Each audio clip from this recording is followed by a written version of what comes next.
Howdy, this is Mackenzie Franklin from SideGame LLC here in Colorado Springs, Colorado. And today I'm joined by an amazing special guest, Corinn. Corinn, go ahead and introduce yourself.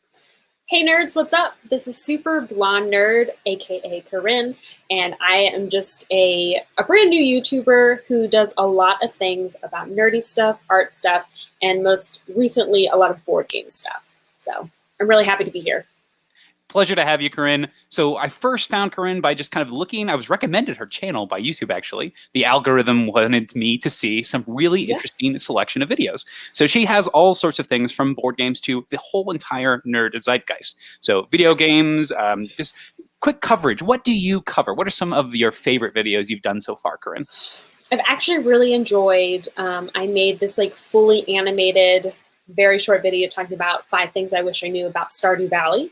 A video game for Nintendo Switch, as well as I do a lot of speed draws. I love drawing characters and character creation, so I do character creation challenges, which is basically random character generation, and I draw that.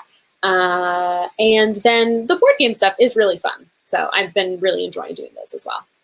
That's excellent. So if you are interested in some very unique content, go check out Corinn's channel. There's links and everything in the description. But without further ado, let's go ahead and jump into what we're talking about today.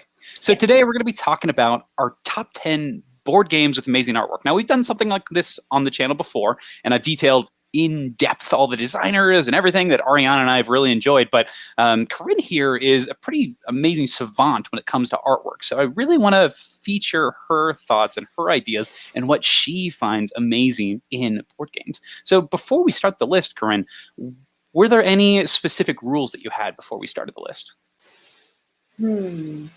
I definitely kind of did because I watched your video about the different artworks that you really enjoyed, and I go between really enjoying like cartoon style and then more realistic.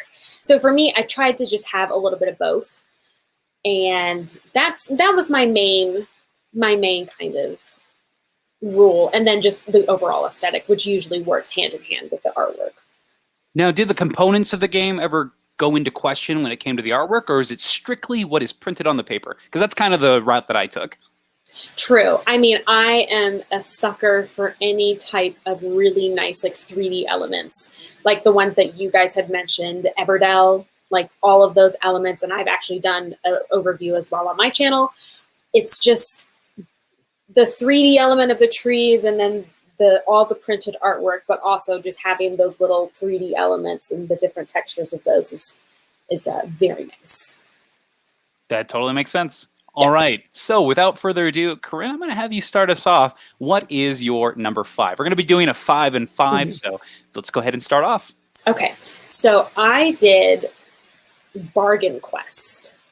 Have you ever played Bargain Quest? I have played Bargain Quest pretty Yeah. recently, actually. So the artwork is by Victoria Ying, and I just love the fact that every board you basically get to choose kind of what your store is going to look like, and the different type. I believe also you get a different type of like shopkeeper look that it goes hand in hand for what you want to do, and then as well as just the creative character designs, because the whole premise of this game is that you are a shopkeeper and you get all different, basically D&D travelers coming in, different archers, knights, magicians, warlocks, all that sort of thing, coming into your board game, and so, or coming into your shop, and you're trying to sell them different magical items, and so every card is just super detailed, and you really see like a personality in each of the characters.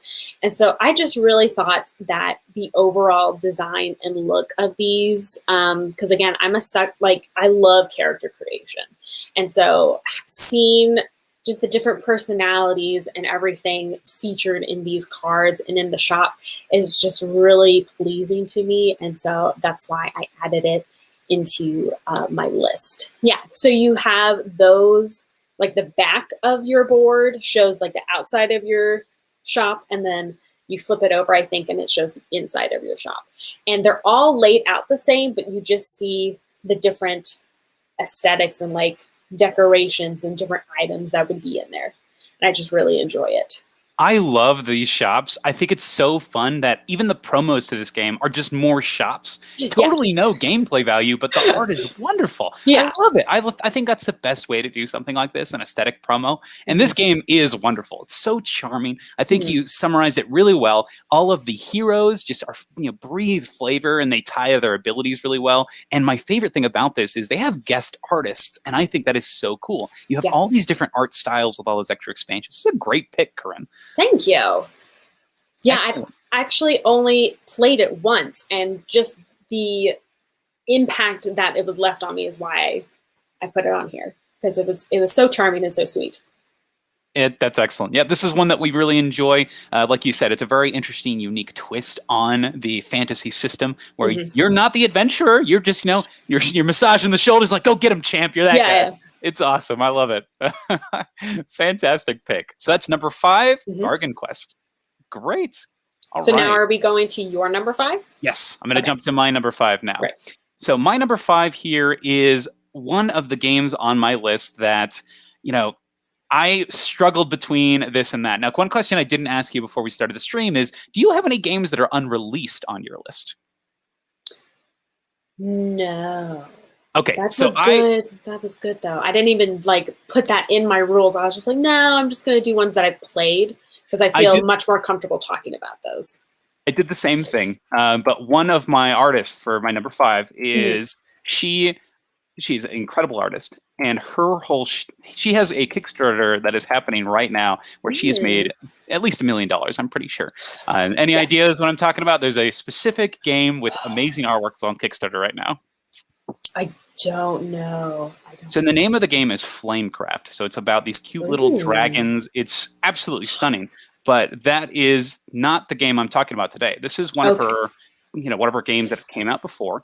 And I just think that it is a fantastic experience where the art is very subtle, but it really pushes you into this fantasy world she's created. Now, this game is going to be Legacy of Dragonholt. Have you played this storytelling game? I have not. So this is a Fantasy Flight production that puts you in the Heroes of Terranoth universe. I believe that's the name of the universe.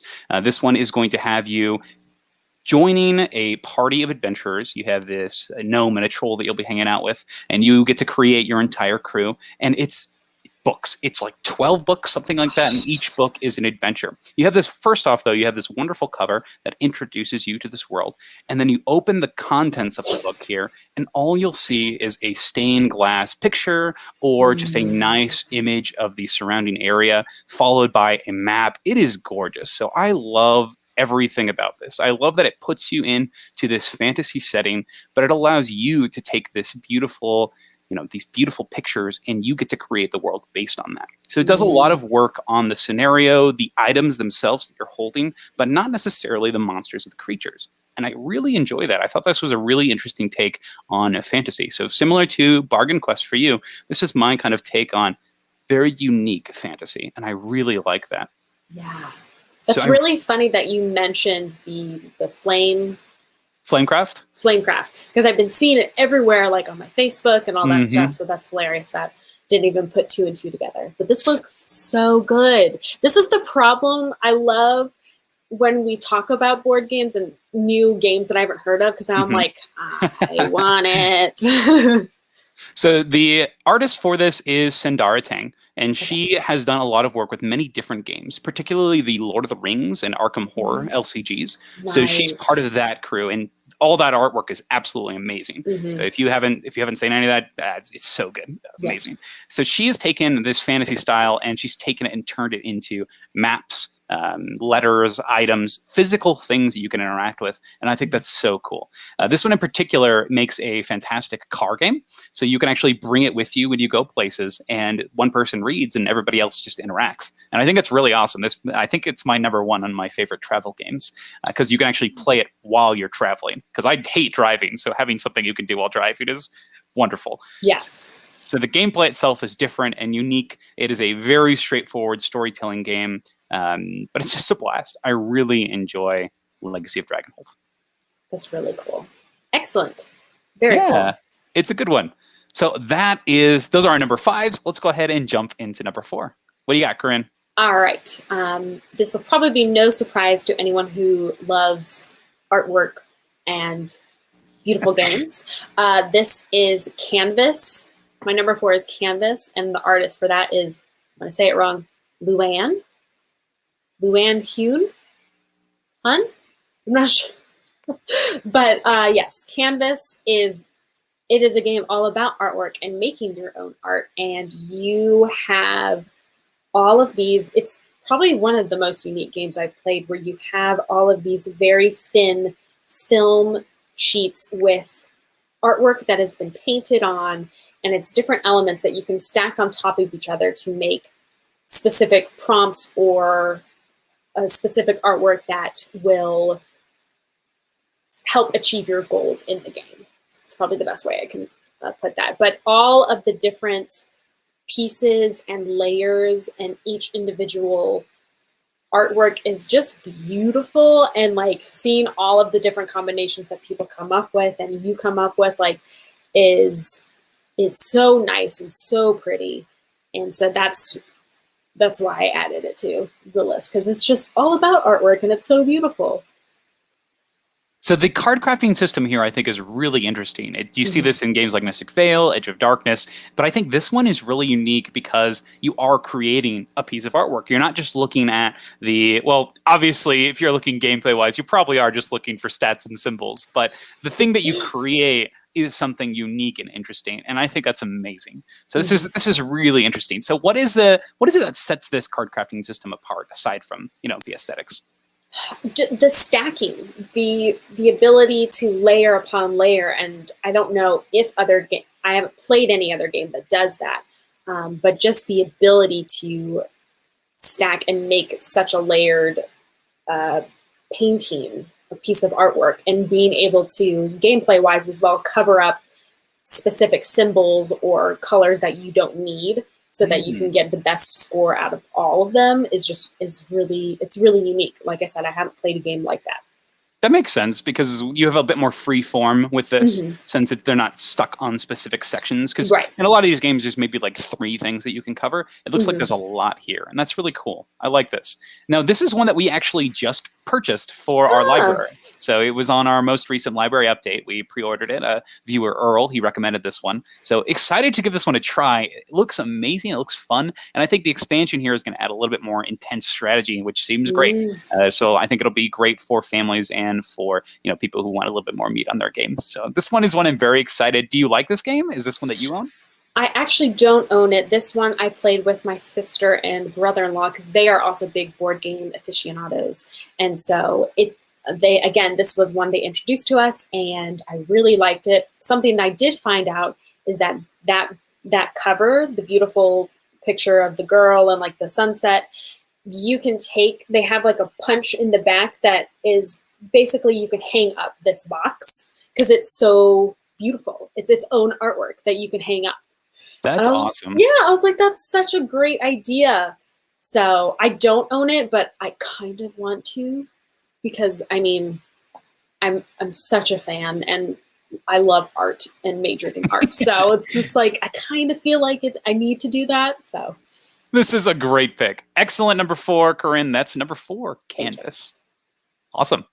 All right, so my next game goes to a game that I've played really recently, and it's very different. Not only in the way it plays, but also in the way that, just the artwork is presented. It has 2 distinct artists that come together to create a very unique experience. Now, this is a game that is based on Celtic lore, but it's an area control style game where you're going to be doing it in an interesting fashion. Any idea what I'm talking about, Corinne? Is it Innis or Enis? You're correct. This is Inish. So Inish here is a very fascinating game where not only are you going to be trying to control majority of areas, but you win on 3 specific win conditions. You are either going to win by either having a bunch of enemy pieces in your areas, being in a bunch of different areas, or having, what is it, the last one? A bunch of different areas. Have a bunch of people in your areas. Oh, here it is. Having a bunch of sanctuaries in your areas. And that's it. So, however, though, when you're playing to satisfy these conditions, you're not going to want to battle all the time. You're going to want to make sure that people are in your zones. That way you can count them for points, essentially. But when you do that, it also allows them to be in areas for points, which is so cool. This game is very smooth, very slow, but the big thing, not slow, very smooth, very quick, but the big thing here with this game is the way that the drafting system works. So the drafting in the game is very interesting. On your turn, you're going to have a hand of 4 cards during the drafting phase. You'll pick one, pass the pile, and then when you get the next hand of cards, you actually add your card to the stack, and then you'll pick 2 from that stack and keep on going.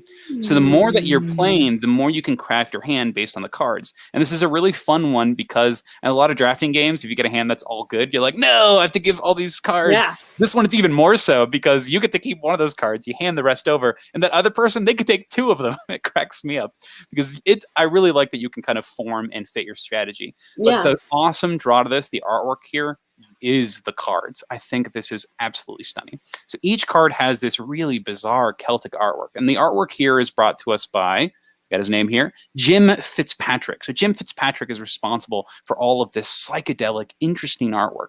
So he takes kind of some basic paintings and landscapes, and he puts those in the cards that you're going to be drafting every round. But then on top of that, he's also going to be taking these epic tale cards. And these epic tale cards are going to have more of this funky, psychedelic, crazy god interactions. And it's all of these cards in the game have a blurb about them in the rulebook, talking about what the mythology means and what it stands for. And I think that's really cool because you're able to add some context to every card. But even just like the standard cards that you're getting every round are absolutely stunning. I love this style, and I love that there's this two distinct pieces. So that first one is that psychedelic artwork. Now, the other person who is an artist in the game is Dimitrievski, and he does all of the locations in the game. So the locations here are just gorgeous. They're huge. They look like pictures, and I think that's amazing that these are hand-drawn, and I'm quite impressed every time we play. I love this style, and he's also famous for his work in Arkham Horror, the LCG, and Lord of the Rings. As you see, there's a big trend here with all these artists. Everybody's going to find some work at Fantasy Flight pumping out amazing artwork. So as you can see, they noticed him here. He's got this great style, and he gets these giant tiles to work with. I love it. I think it's so cool. And I just love the contrast of the 2 different styles, both existing in the same game space to bring us this wonderful experience that is Inis. I mean, just look at those things. Amazing. I think that this game is so cool, and I just love the way it all fits together into this nice, complete package.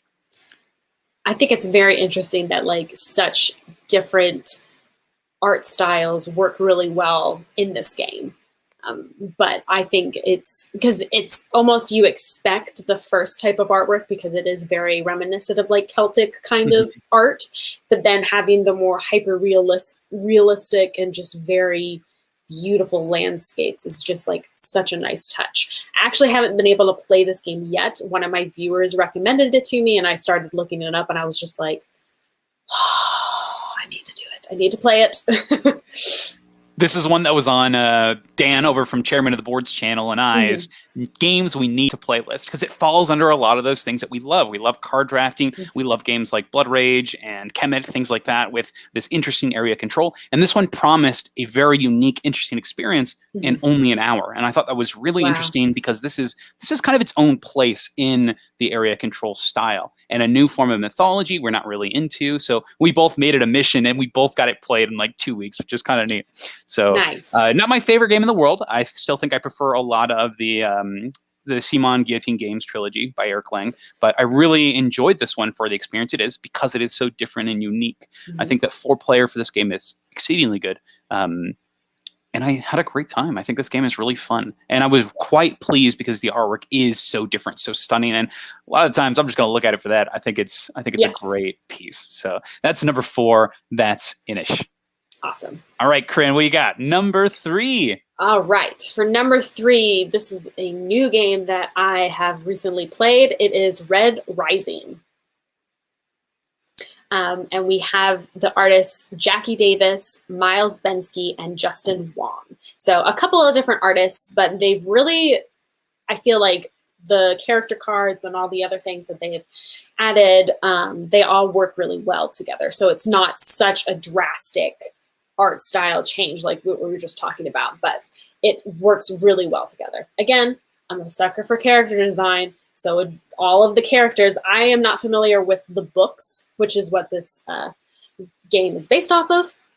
And it's not like extremely into the lore of the books or anything like that, but just enough of a flavor. If you are a fan of the books, you'd be like, oh, they have this character and all the dynamics in different factions. So it's, first of all, the cover. You can just see the cover is beautiful, and the almost rainbow, it's really nice, and all of the character cards are really well done. This is definitely more in the style, I would say, more cartoonish, more artistic, but it's still really nice and really pleasing. It's not overly cartoony.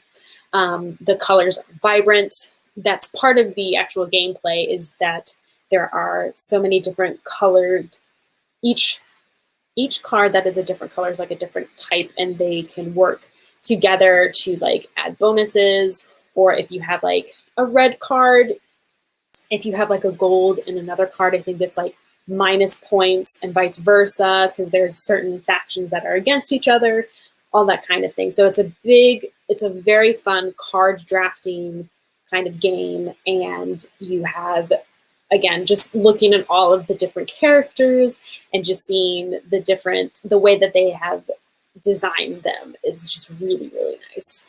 I've really enjoyed just looking at this game as we play it.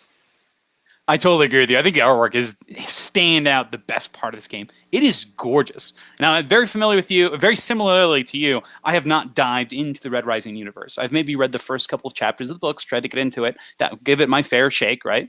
Sure. But I have a lot of friends that love this series, and they say that the artwork and the way that the powers work together are extremely thematic, and that really brings the enjoyment level of the game for them really high. So I think that's kind of cool that they're able to put kind of that like little thematic injection into each of these cards, and I love the artwork personally. Mm-hmm. I love how big the cards are. I love Yes. how in the deluxe edition you have that extra foil flare on the gold cards. Oh my gosh, this game is really pretty. I totally agree with you. I think this is a great choice for artwork. Mm-hmm. Yeah. Anything else stick out for you here? I mean, again, they just have a little bit of 3D element with the, I think it's helium that you collect. And so it's just that pretty standard jewel, I would say, now that you see in a lot of games. It's a very standard jewel kind of piece. But it's something nice to grab. Same with, I cannot think of that icon. It has the pyramid of the wings. The sovereign token. The sovereign token, yes. That gives you extra points. You have a die to roll. And then they do have like some nice cardboard pieces for whatever faction that you decide to do. So it's just a little bit of those elements. Just makes it that nice. Ooh, I see that these people have like trays, which is really nice. So those also come in that deluxe edition. The card holders. We just have the standard one. Oh, this one, they do not come with these. These are from Board Game Geek, I think, actually. Okay. Those are supplemental. My bad. Yeah. Not those. All good. But apparently they do have some in the deluxe edition? Yes, they have little card trays. They're okay. They fall down quite a lot. We put some sticky tack in ours with some weights just to keep them from falling. Nice. But it works. It works. Mm-hmm.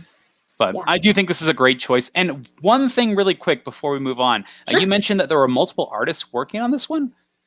That's what I saw through Board Game Geek, which was Jackie Davis, Miles Bensky, and Justin Wong. That's so cool, because you're totally right. I think the artwork is pretty seamless throughout. Like, it looks like it's all from that same universe. That's really cool. I really like that, how they're able to, I guess, is it mimicry, or how do you think they achieve this? Either I'm wrong and like one person was the artist for maybe the characters, and then the other people are more of like the graphics and like the color choices, or I would say it's mimicry, or they found artists who have just similar enough style that it could seamlessly work well. And especially because there are so many different factions and color choices, if the art is a little bit off, as long as like the same artist worked on that one color scheme, I think that would just make it seem more unified, because then you're like, okay, all of these characters look the same and they're similar enough to another color that it's not off-putting or being like, wow, these are really different looking.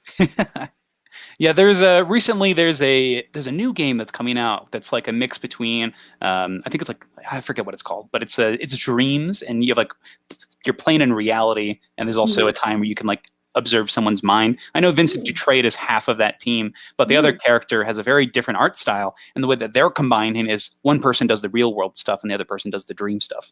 And I think that's really cool. A cool Yeah, way to use that's multiple smart. artists with different styles. So Yeah. you're not forcing them to change, but really embracing that difference. And I think that's cool. But also, this is really awesome. I can't hate this conglomeration of artwork is absolutely wonderful. Great Mhm. number 3, Red Rising. Thank you. Sweet. All right. My number 3 here is a very small game as opposed to my Ooh. others. This one is a quick little card game called Arboretum. Now, this is a game where you're going to be creating, go figure, an arboretum, but you are going to be making one that is all about getting this pattern of numbers. And you want all the same type of tree, but this edition I'm talking about is the original edition from Z-Man Games. So currently the version that you can buy is from Renegade, which is fine. It is the same gameplay style, but the version that I'm talking about is super cool. The cards are big. The game itself just has this incredible art. Let me pull it up here for you. Mhm. But it is just so different because when you see the original, the one that they have right now, it's this white box. It just looks okay. But this one Sure. here has this incredible feel to it. It feels very timeless. The cards themselves follow a similar trait. You've got, let's see if I can get some images here. Are they like tarot-sized cards? I would say yes. They're tarot-sized style, but there's a lack of images here. But the cards here are just so neat. I love the style. I love the box itself is so different, and the trees It's are very big pretty. and chunky. There we go. That's Okay. what I'm looking for.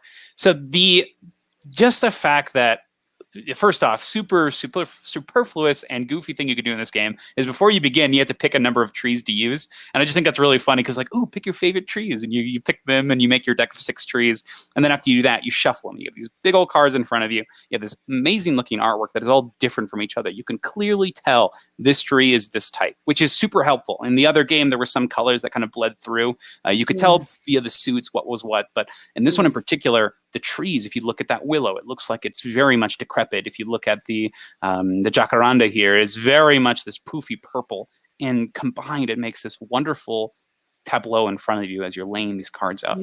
Now, gameplay-wise, this game is very nasty. You're going to be using cards to win majorities in scoring. So if I have the most of the white tree and nobody else does, then I'm the only one who gets to score white. But it only counts if they're in my hand, but you score what's on your board. So you have to keep the stuff in your hand to score the stuff on your board. But knowing that if somebody's playing a bunch of stuff of a specific color, you're going to probably want to hold on to those colors so that they can't score all their big stuff.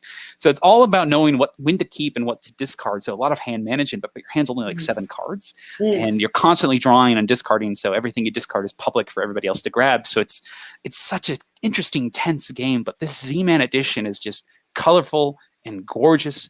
It was really hard to get for a long while, just Arboretum as a whole, even though the game is so simple and straightforward. But now that they've switched to the Renegade printing, we are not going to get this artwork again, which is very sad because I do think it is that pretty. I love this style. I love the choices. I love the trees. I love the green. I just love how this just like oozes nature to me. I love the way these look like. They look like they're from like an encyclopedia or something. And I think I really like this. It's my number 3, Arboretum.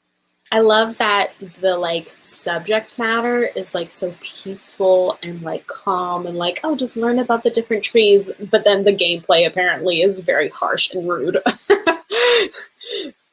Now, I forgot to mention the artists here. So this is Philippe Guerin and Chris Quilliams.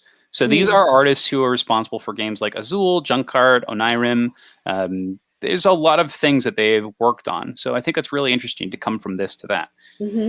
So this is cool to me. I really like that original style. And if I ever find a copy of it, I'm jumping on it. Because we played this right when we started getting into the hobby. So this came out about 2015, I believe.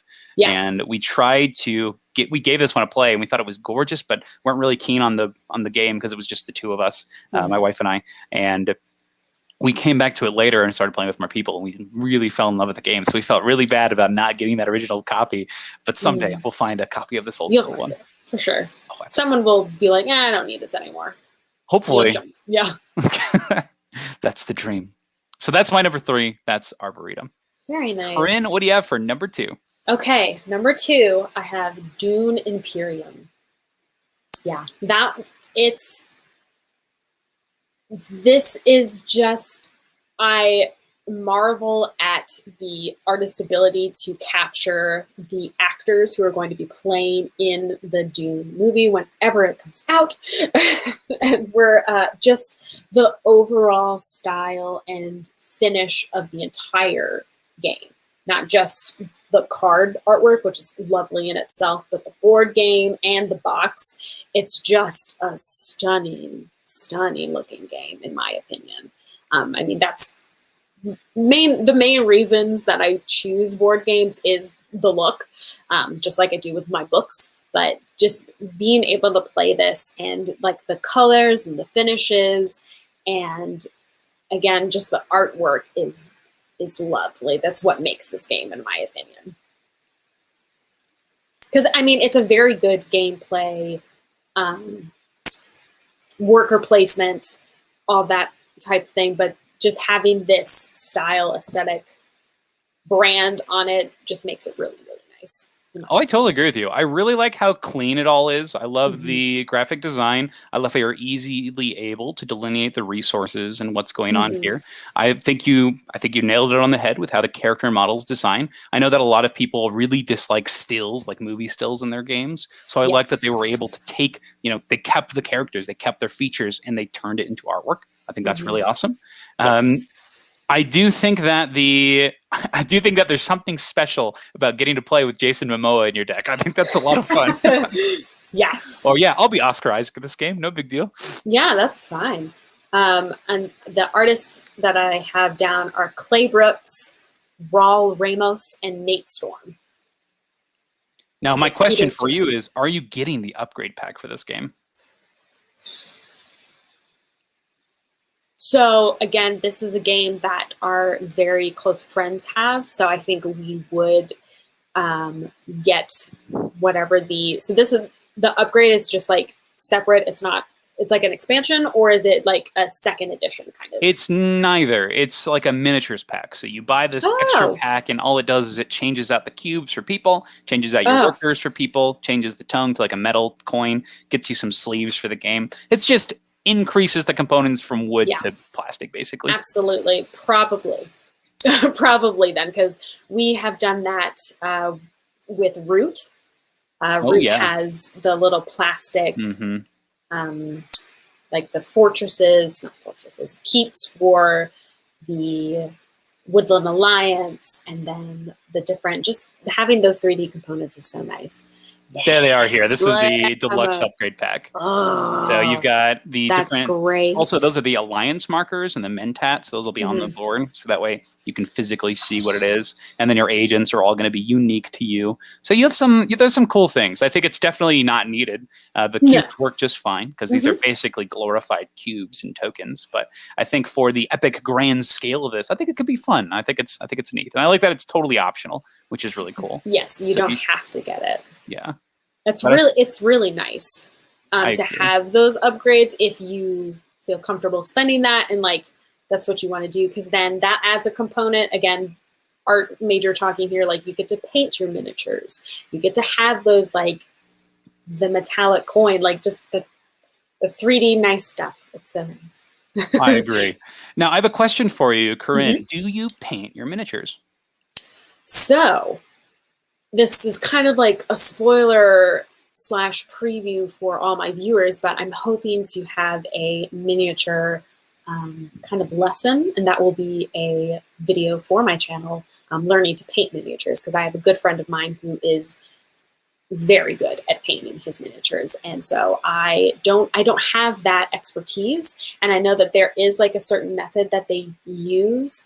They go like from the base to doing kind of your shadows and highlights, and then they put on the color. That's what I've seen from certain miniatures. So I am not an expert in that. So, but I want to paint my miniatures. Yes. Gotcha. So painting miniatures is something that I've kind of forayed into a little bit, particularly during lockdown. We had a lot of time, so did the whole shebang, tried to do the best I could. I found this really helpful user on Board Game Geek who kind of went through the steps and process, gave it a try. We got like a couple of copies of games painted, which is cool. One that I'm really proud of is we got Anachrony painted, and that looks incredible with all the different mechs and whatnot. But I absolutely hate it. I don't think I'll ever go back to painting miniatures, which is really funny because painting miniatures is something that I find tedious and extremely stressful because I feel like every time I do it, I do an okay job and then I'll like make a mistake. And then when you make a mistake, you have to go back and redo everything. And I find it really frustrating. I have been doing like a model assembly though for like Kingdom Death Monster. And that stuff I find is way easier because you literally just have to hold it together and it's not an issue. And once it's done, it's done. Right. So I don't know. It's very interesting the differences here and like what I'm comfortable with and what I'm not. And just painting it's stressful and time consuming, and it's not something that I want to ever go back to. I will say that those that I know do paint miniatures, obviously, if they get bigger models, they're like, "Oh, this is so much easier." But you know, it's to each their own of what people enjoy and find really fun. Like I've just gotten into embroidery. And that is something that I've really enjoyed because I have tried knitting, I have tried crocheting, and for me, I cannot, for the life of me, get it. It's really hard and frustrating, and so I'm just like, but with embroidery, it's basically coloring with string, and doing it that way, and that to me, I love coloring, so it's just like, it's another form of that, and it's really nice. And again, satisfactory, and you have like a texture and stuff. So it's just, but other people I'm sure would be like, oh, I hate it. Like, or you're poking yourself or your hands get tired afterwards. So it just depends. That's really interesting. I never thought of it like that. That's really cool. My grandma was very into embroidery. So that's fun. I like that you're enjoying it. I'm glad you found something cool in that craft world. That's awesome. Yes. Excellent. So let's go ahead and jump to my number 2. And this is going to be I think it's the biggest game on this list. This is going to be Tainted Grail. So Tainted Grail is this large, epic campaign game from Awaken Realms that has you playing as a loser. You're basically a loser. You're going to be there's these giant heroes that you've sent from your village to go and save the day, and they all died. So it's your job to have to go out and, find out what happened to them, as well as uncover the mysteries of Avalon and the land that you're populating. The game is very creepy, very dreary. You start in this rundown village, but every area you go to is going to be filled with wonderful artwork, extremely interesting stories, and the creatures that roam the land are terrifying. Now, I'm not going to show any spoilers here, but the game itself has you playing on these large tarot-sized cards. You interact with the card, you flip it over, and you'll get to see the secrets behind it. But it's all this very straightforward artwork. And I really like how big the cards are because sometimes you're just going to like notice something on the card, but nothing's ever hidden. And back in the Seventh Continent, that was something that kind of edged me a little bit, was every card you had to like analyze for clues and stuff, and it felt like it kind of slowed the game down. In this one, yes, there is art on here, but it's purely aesthetic most of the time. Sometimes a clue, but usually it was pretty overt what it is. But the art in this game, I think, is some of the best. It introduces this terrifying vibe to it. Oh man, I forget what these are called. The menhirs. The menhirs here are terrifying. They're so cool. These giant statues that offer you protection from the outside weirdness. But it's so interesting. And as you're playing, you're going to see those menhirs on the artwork, and you're going to see them populating the area. The game itself comes with an art book that just kind of details and shows off everything that's going on. I really think this one is extremely interesting. And from the world itself to the character design, I really like the different people that you can choose. We have, I think it's Bjor and Yele. You have lots of different choices. I played as, I forget the guy already, but the farmer. He had this giant scythe, and he was not having it. Yeah. And down from the characters to the actual cards that the characters are using. Whenever you do a test or a combat or anything in this game, it's all based on the cards that you're using. And you'll lay these cards down as kind of a pattern system, and you're trying to match symbols. And the cards themselves are very unique to the different kind of style of character you are. You may be The farmer has lots of things that he'll do with his scythe, and so you could get a lot of cool combos. Which characters did you play? Have you played this one, Corinne? We started the campaign. I think I was Bayor. You were Bayor. Yeah. What did you think of Bayor's cards? He is. I'm gonna find some here. He's like one of them. I mean, they're all tragic characters, honestly. Yes. But he's definitely dark, and because he has this isn't like really a spoiler. It's just part of his character. He has like a cursed area, like a wound. There's also like kind of gross stuff. So it's definitely like a dark and gritty kind of feel to it. So I feel like his was definitely on the darker side because of like he's already like cursed, kind of affected by the weirdness probably. So this was the character that I was playing, Arev, and he is crazy, very similar to you. He's absolutely cursed, and you'll see this in a letter that all of them get when you start the game, kind of like what their background is. But I love how their story unfolds. So the writing itself is really awesome. I think that's probably my favorite part, especially because it has really good narration on the app. I really enjoy going through there. But the characters are just so unique, so different. I love how they all have their own specific play style down to the different cards. And the other cool thing is the cards themselves, there's two different types of cards. You can either get these combat cards, which you'll use on fights, naturally, or you can have diplomatic cards. Something might come up. Maybe a person is on trial, or maybe you have to talk your way out of a terrible thing, and you're going to have to do your best with the cards that you're dealt in order to mitigate these disasters. And eventually you're going to run out of those cards, and you may have to deal with the consequences. So I really like all the different things that can occur in this game. The world building is great, and I think it really does pull you in. As you can see, some of the miniatures here are absolutely terrifying as well. I think they did a great job on just bringing out this nasty world, but it's very interesting and one that I do want to continue exploring. Have you finished the first campaign yet? I have not. No, I'm really excited to get back into it. It's just it's like D&D, trying to meet up with everyone and everyone be on the same schedule so that we can get through the campaign is hard. Campaigns can definitely be challenging. I do like that the solo mode for this game is so straightforward. So I think it does work extremely well. Do you play solo games at all? I have not. I mean, like we have a lot of games that have like the Automa version. So I have definitely been tempted to try those, but I haven't specifically looked for a one-player version. Gotcha. Gotcha. I think that it does a good job. You're managing your own stuff. It also can be a little challenging though, because it's just your cards, right? Right. Yeah. So it's a little bit different, but I do like the pacing of this. So you are missing a little bit with that interaction and cooperation with the card play, but it's still a great adventure, especially with great storytelling like this. You can sit there and enjoy it, which is cool. So that's my number 2, Tainted Grail. Anything to add before we move on? Great choice. I love Arthurian lore. It's such a cool, dynamic, kind of post-apocalyptic of Arthurian like times, basically. So it's really cool.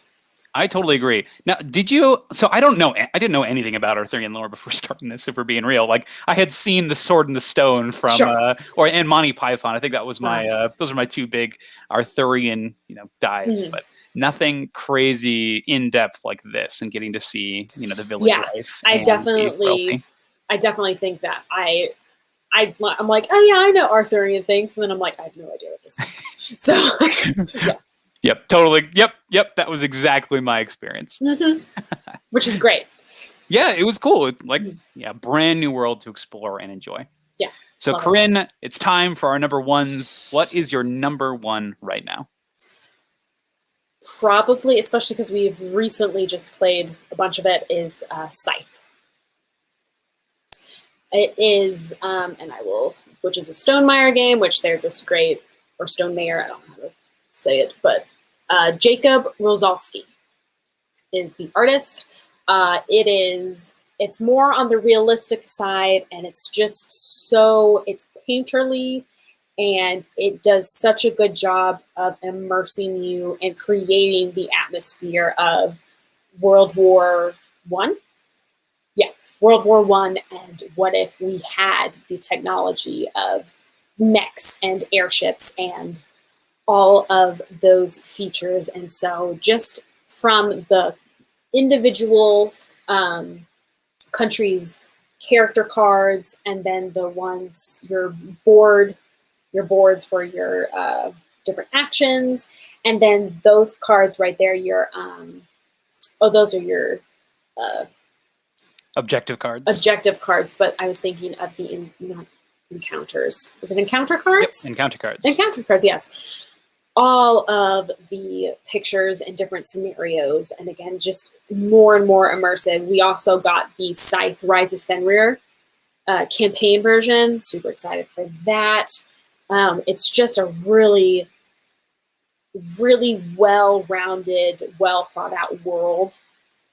And just, again, the artwork is stunning and beautiful. It's just realistic enough to imagine what it would really be like, as well as, but still, it's so well done. Well done to the artist. So Double G totally agrees with you. Scythe is awesome. Yay. And I gotta agree as well. I think that this game is absolutely gorgeous. I love this world building, and I think you'll really like Rise of Fenris because it takes all of these themes and ideas and puts a story behind it. And so you can see why these things exist. And I really think that's interesting. So I think it's a great pick. What are your standouts here? What are your favorite pieces? Well, again, the friend he's really good at painting the miniatures. He painted all of our miniatures for Scythe, and he even added terrain for the mechs. So he just made it that much more immersive. If we can or want to do it like later, I can show you them. They're so cool. That just adds an extra bit of immersiveness to so that for sure has amped up the playing, the experience for us. Now, how long would it take you to go get those miniatures? Like 2 seconds. Go get it. Okay. Go get them. Now, while Corinn's gone, I forgot to mention all the artists that supported and helped with Tainted Grail. I'm going to butcher them all. Just beware. Piotr, Foksowicz, Patryk, Jędraszek, Ewa, Labak, Michael, Peitsch, Piotr, Gacek, Andrzej, Półtoranos. I think that all of these artists are absolutely wonderful. They all work together to bring in this wonderful Arthurian world of Tainted Grail. So just wanted to make sure that I mentioned them here. Long list, and I can't believe I forgot them on my number 2. So Tainted Grail, incredible game. But hopefully Corinn will be back soon, and we can get started and continue with her number 1. And she's back. Fantastic. I'm back. Okay, so he also painted the characters as well. I didn't get, we have the Invaders from Afar expansion as well. I did not grab those, but I will show you the base game ones that we have. So, and he painted the bottoms for each color that matches and then like the terrain, a little bit of snow, a little bit of rock and gravel. And he really just made them look battle-worn, which is just super nice if I could do this correctly. That's really interesting because, in the game, battle doesn't really happen a lot. So these factions must be going off. Yeah. All right. Here's the Nords. Oh, I love the paint, the trim on the boat. That's so fun. Yeah. And again, just making it like snowy because they're up in the north. Double G is a big fan. Yeah. And Double G also says that the feel and theme really support the mechanics. I got to agree with you. I think it makes a lot of sense. And it's a great world that Jamie Stegmaier has made here. I love it. The tractors, they're so fun. Yeah. That's my favorite mech because of just how ridiculous it is. I know, it's so great. We got these guys. These guys always make me think of Star Wars. I could definitely see that. All right, and I'm going to show you the peeps real quick. Shout out to John Powell. All right, here we got our peeps, again, with the terrain even too. Just trying to match the character art as much as possible. These look great. Yeah, he did a great job. This is I think his best one. Oh my gosh. Even down to the stripes on the tiger. Yeah, he did. It's like, I think it's his favorite and my favorite too. Oh, this is so good. It's so good. Bonus content. Yee! I think this is a good reason to have something so high on your list. Yeah. The eagle, even the wings on the eagle, so good. Yeah. So good. Oh, these are great. Thank you for sharing. Oh yeah. And again, this is what makes the game just that a little bit more immersive. We got our boy here, a buffalo. The Nords. I usually play the Nords. Sometimes, I mean, I've done them all, but I love my Nords. I think they're pretty fantastic. A lot of people think they're pretty underpowered, but I really like their swimming. Got the little band. And just like these tiny like tufts of grass. Come on. So cool. All right. Wow. So shout out to John. You're awesome. Thank you for doing those. He will be the one teaching me how to paint minis for sure. That's excellent. So yeah, I can totally see why you enjoy the game. I can see why it gets played. Something that beautiful is not going to sit on the shelf. I think that's excellent. So very impressed. So cool. Great pick. Anything else you want to add? Oh, we definitely want to get the again, like the upgrades for at least the coins. That's something we've been planning to do for a while. Just go from the cardboard to like metallic, because that'll just, again, set the game above everything else. But yeah, I definitely agree. Like the gameplay and all the different aspects of the game is just, it's all seamless. It's all really nice. And again, it just makes it such a believable world because of how well and detailed it is. Now, I think the coins are really cool as well. I do recommend them. I think they're extremely nice because the denominations all represent the different countries in the game. I think that's really fun. I love that aspect. I think that's just so fascinating, so fun. So I think it just, like you said, it'll increase that flavor. And if you're here for the long haul, this is the way to play, especially if you're about to jump into Fenris. Yeah.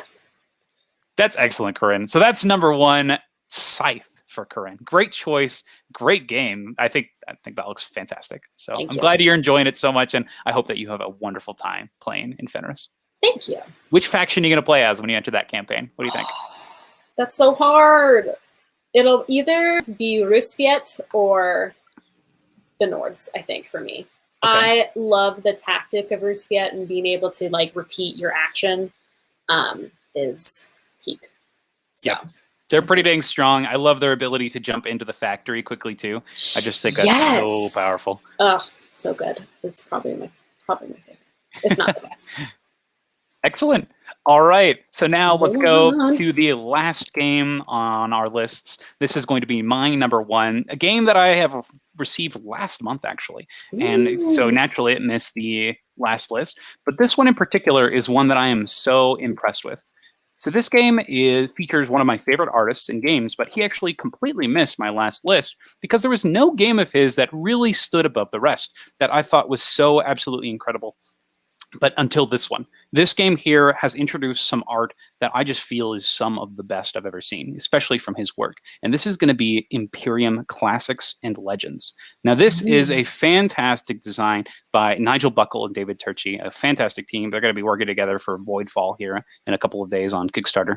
But this team has brought us a deck building game that is so different and so interesting. It's a civilization deck building game where it focuses on the culling of the cards, where you're going to be pushing cards into a history, and that way they're out of your deck but still score you points, or you can garrison cards to temporarily remove them from your deck, but you don't want to necessarily get rid of them. And I think that's so interesting, where a lot of cards you just aggressively cull, but this one you have purpose and reasoning for all the things you're doing. Certain cards will score based on where they are, certain cards will continuously dump into your discard pile. You get to upgrade yourself as you play, but the artwork in this game is absolutely stunning. So gameplay aside, amazing game, but the artwork here is some of the Miko's best. So this is the Miko, also known as Mihajlo Dimitrievski. He does games like Architects of the West Kingdom and Shadow Kingdoms of Valeria. He's responsible for that whole Valeria series.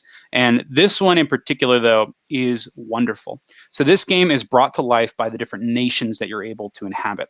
So you can play in the Classics box, you can play as kind of your standard nations. You can play as the Celts, Vikings, Romans, Greeks. But then you go to the Legends box, and that introduces some more fantastical elements. You can play as Atlanteans. You can play as the Arthurians. You can play as the King. You can play as the Utopians. So you have all of these really interesting factions, and each faction, their cards are all different. And I love this. So you have this very straightforward backs of your cards, but the fronts of the cards here are where it shines. Each card is full art. You have the beautiful artwork, and almost all these cards are unique, aside from like the cities, I believe. But wow, they are stunning. You have these amazing designs. They interact and with the different players in fun ways. They represent what they're showing. Notorious, you're going to burn everybody else naturally. Glorious, you get to do something amazing. You have all of these interesting effects. And like I said before, each of the cards is going to be different based on the faction you're playing. Every faction gets their own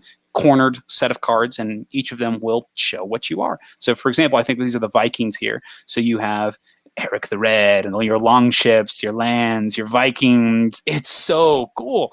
I love the flavor that just oozes from each of these characters. I love the beautiful comparison between not only landscapes, but also the people that make up this world. I think that this is his best work, in my opinion.